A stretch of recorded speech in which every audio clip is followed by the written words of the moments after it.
నమస్కారం అండి. నా పేరు డాక్టర్ సువర్చల. జీవా ఫర్టిలిటీ సెంటర్స్ లో సైంటిఫిక్ డైరెక్టర్ ని. ఎక్టోపిక్ ప్రెగ్నెన్సీ అంటే గర్భసంచిలో రాకుండా ప్రెగ్నెన్సీ ఇంకెక్కడైనా రావడం. అది ట్యూబ్ లో కావచ్చు, పొట్లో కావచ్చు. పొట్లో అంటే గర్భసంచిలో కాదు, పొట్లో అబ్డామన్ లో, లేదా ఓవరీ మీద రావచ్చు, సర్విక్స్ లో రావచ్చు. చాలా పెద్ద సమస్య. ఎందుకంటే అక్కడ యాక్చువల్లీ న్యాచురల్ ప్లేస్ కాదు కదా. సో చాలా డేంజరస్.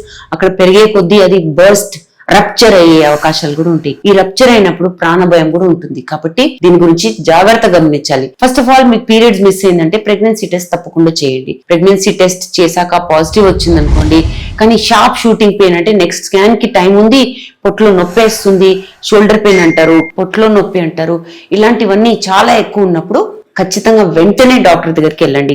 ఈ ప్రెగ్నెన్సీ ట్యూబ్ లో గనుక ఉందనుకోండి, లేదన్నా ఇంకెక్కడైనా ఉందనుకోండి, రప్చర్ పగిలితే చాలా ప్రమాదం.